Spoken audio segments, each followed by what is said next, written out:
Number one is just understand or see your worth, see your true value. Now, the point that we're talking about is when you encounter narcissists, they want to make you feel rejected, feel like you have no value because that empowers them or gives them a sense, I should say a false sense usually, of evaluation of worthiness. And not only so, but they get other people to devalue you as well, reject you. So what do you do when you're rejected? I mean, seriously, sometimes because of a narcissist, you may lose out in life. You may lose a job, you may lose a promotion, you may lose in a romantic relationship because of the things that narcissists do. And that horrific smear campaign. All right, we've got 8 things let's talk about. Number one is this: see your worth. Worth is not based, we need to understand that and get this implanted deep in our mind, that worth is not based upon the approval of a narcissist or anyone else. The fact of the matter is, you could be with 2 groups of people, and one group of people accept you and approve you, and another group does not. Now, being autistic, I face rejection a lot. A lot of people just don't approve me. It's kind of an odd phenomenon, but that's just reality. But guess what? There are some people who do. There are some people who embrace me, who care about me, and what I've got to understand is my worth is not based upon those who reject me, but it's not based upon those who don't reject me. My worth is based upon who I am. That's it. All right, now, with that in mind, let's ask this question. I asked this, I think, in another video, but what are the chances of you existing? The answer is it's mathematically impossible because your mom and your dad had to come together at a very, very, very specific time under very, very, very specific circumstances. And if the infinite number of circumstances they experienced throughout their lives had varied in the most, even in the most minute thing, you wouldn't be here. I mean, the chances of you being here are just mathematically impossible. Okay, well, what are the chances of your parents existing? Same thing, it's mathematically impossible. All right, what about your grandparents? So we can take this to infinity. It is an immutable fact that you are worth something simply because you are of great value based upon your rarity, the mathematical impossibility of you existing. The narcissist doesn't see it that way. He sees, or she sees, you as an opportunity to enhance their own worth, that is to say their ego, by depleting your ego. So it's kind of like, think of, you got 2 barrels. One of them has water in it and one of them doesn't. So the narcissist has no water. So he takes water out of your barrel, puts it in his barrel. Only it's not water, it's worth, a sense of worth. To make himself or herself feel more valuable, they take those feelings of value away from you, feelings of rejection. So don't wait for others to give you validation, because a lot of times they do. A lot of times people give you a pat on the back, make you feel good. The narcissist, nah, he wants to invalidate you, take it away from you. And if you wait for the narcissist to think clearly, for everyone to validate you, you got a long wait. It's just not going to happen. So number one is you need to take responsibility for seeing that you are understanding that you are a person of value. No, that's not narcissism, because you see everyone as a person of value, and that is the difference that makes a narcissist a narcissist. He or she sees himself, maybe immediate family members, but usually just himself, as the only person who is a person of real value. Where you, normal people with normal empathy, We see value in everyone. Number 2 is discard entitlement. Believe it or not, and I think you will believe this, none of us are entitled to live a life without being hampered by the wiles of narcissists and psychopaths, because there are just so many of them. Somebody says 1 or 2% of all humanity are psychopaths or narcissists, or probably both. How are you going to avoid that? I mean, you go anywhere where there's 100 people, 1 or 2 of them are going to be a narcissist or a psychopath or both. And you're going to encounter them, and not only that, if you are a person of empathy, guess what? They're going to seek you out because you are prime target. Number 3 is this. Stop and think. All right, you understand that you're not entitled to live a life free of narcissists, okay? Because, you did get overlooked for that promotion because of a narcissist, or maybe you didn't even get the job. Or maybe somebody is not accepting you that you wanted to be their friend, or maybe you had a romantic interest in, but the narcissist stepped in and just loved to blow things apart. All right, step number 3 is think. What we're saying is engage your cognition. Now, this is based upon my experience. I have life experience. I'm in my 70s, and what I've learned is I need to engage my cognition and not my emotion. I need to engage rational thinking, not emotional thinking. And it's okay to be emotional. I'm just saying that can't be the steering wheel of our lives, because if we do, well, that's a very loose steering wheel. It doesn't take you in the right direction. You try to steer your life with your emotion, you're going to wind up in the ditch somewhere. So ask yourself this question. We're thinking about thinking. Ask yourself this question. Why is this bothering me? I've noticed there's some people, narcissists just don't get to them. They are harassed or bothered by narcissists and they can just blow it off. Well, I wish that was me, but it's not. I think those are people who have some kind of special talent or gift. Not many of us can do that. Some can.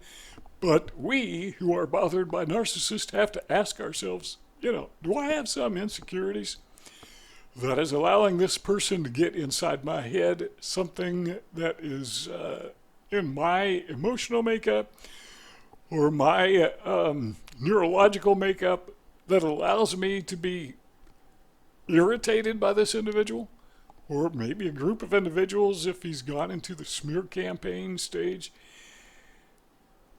Well, why am I bothered? Why am I so insecure? Why can't I think my way out of this or around it? Why can't I just be the winner? Why can't I be victorious? And the answer is you can. Just got to stop and think instead of being emotional. And again, emotions are not something to be totally dismissed. And I'm not being dismissive by saying the narcissist is not a problem, because he or she is a problem. We just need to think about it, think our way through it, and don't let them take up space in our head.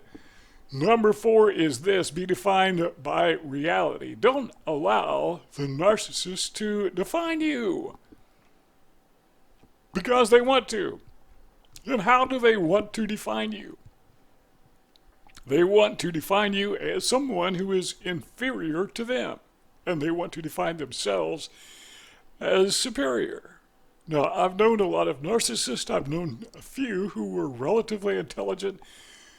A lot of them were insecure because they were not intelligent. And so they present themselves as being really smart people. And they've convinced themselves and set about to convince others that they are really, really smart.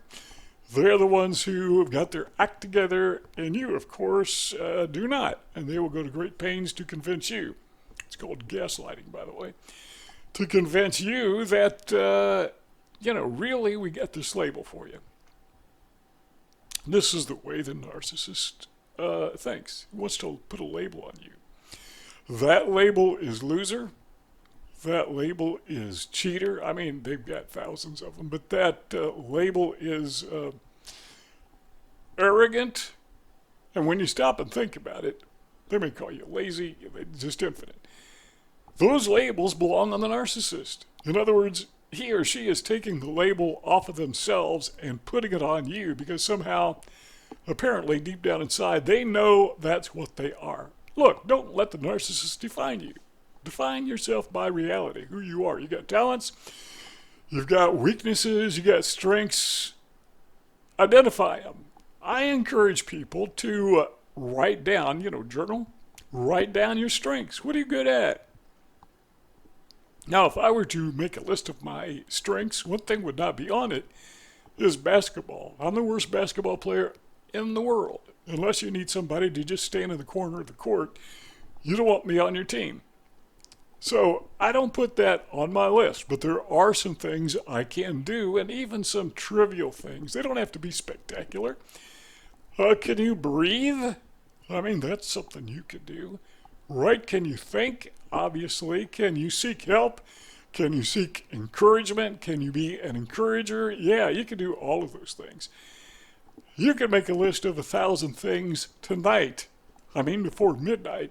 Unless it's, like 1 minute till midnight, then you have to kick it over the next day. But you can make a list of 1,000 things because they're infinite. The things that you can do. And these are things that the narcissists don't want you thinking about. That is reality. Number 5 is, this is important. Number 5 is stay in your lane. By that, I simply mean don't lash out at the narcissist.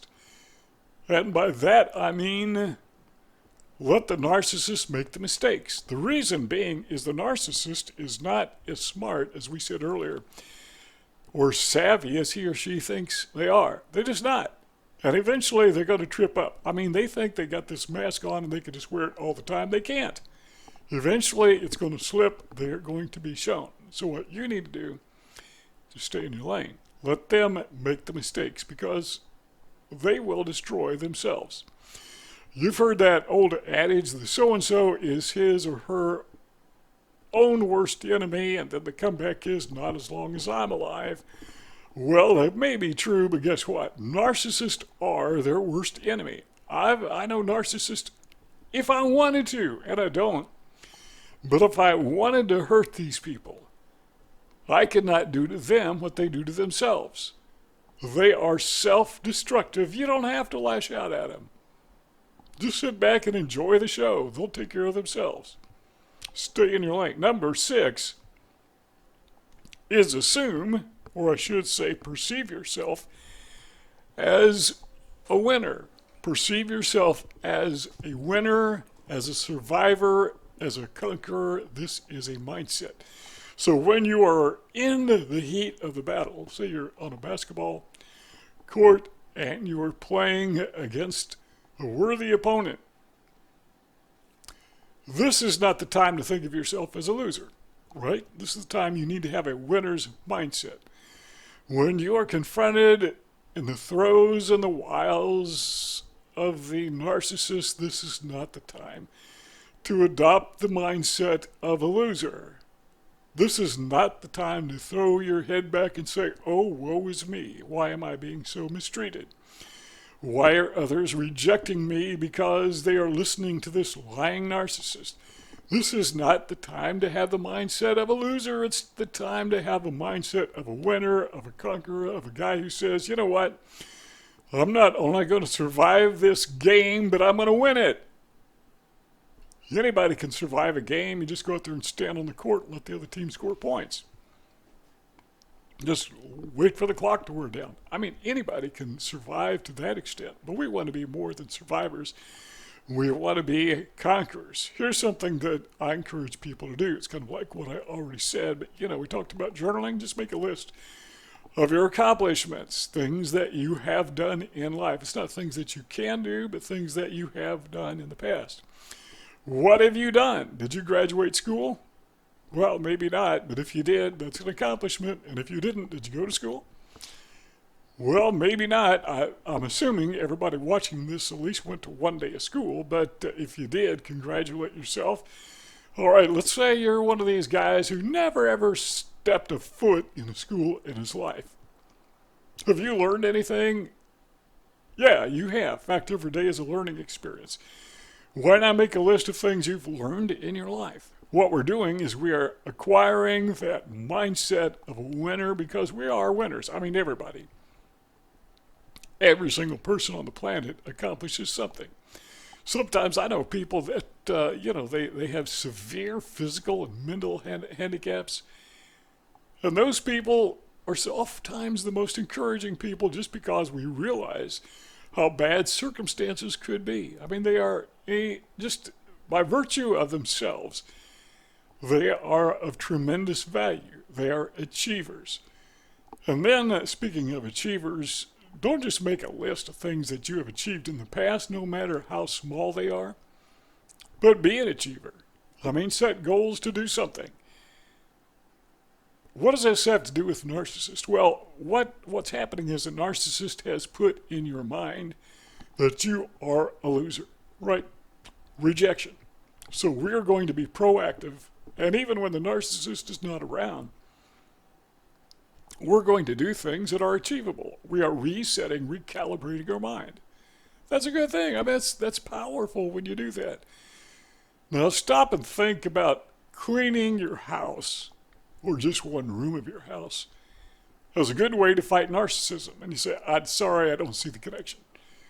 The narcissist is out there spreading rumors about me and I'm home cleaning my house. What does that have to do with anything? Well, what it has to do with it is you are accomplishing something. The narcissist is convincing you, getting inside your head, gaslighting you, thinking you're a loser, that you can't accomplish anything but, man, look at your house, you cleaned it.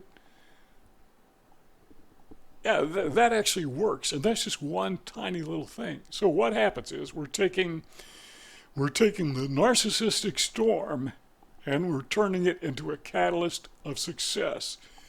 And it's not just cleaning your house. I mean, that's just something that popped in my head, but there's a lot of things in life we can do that we can make these little steps of achievement.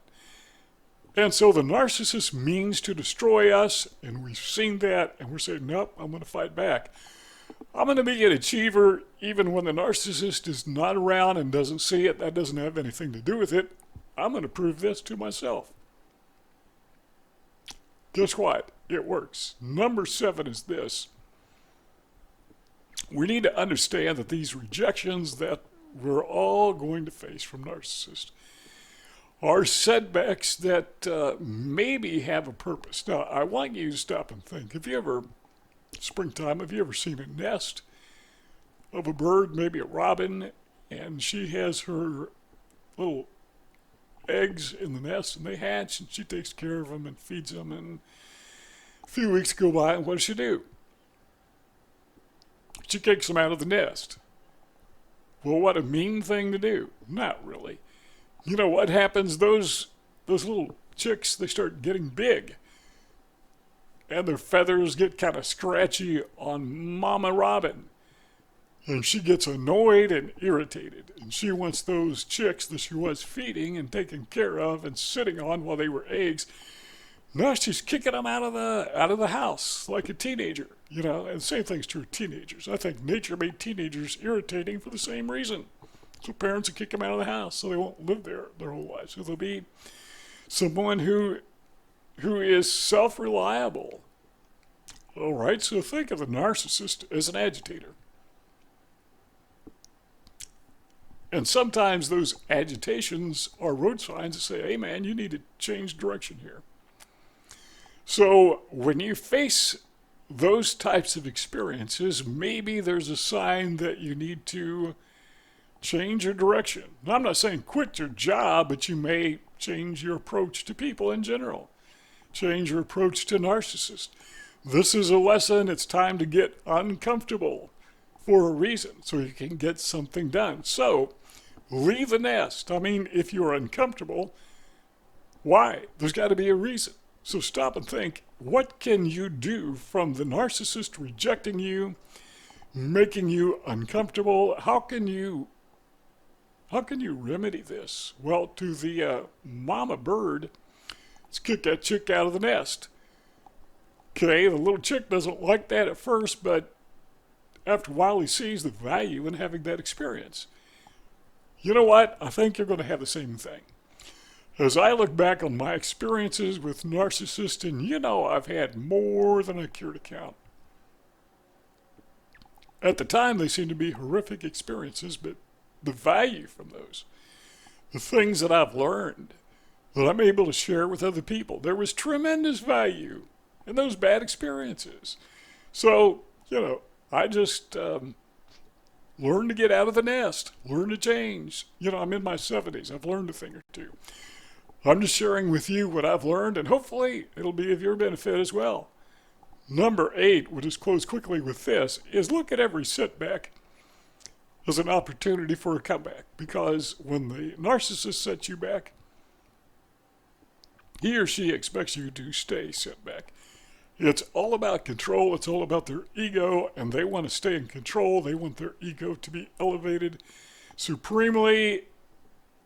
Don't fall for it when they come back. They call that, some people call it hoovering. Now, they're not going to come back.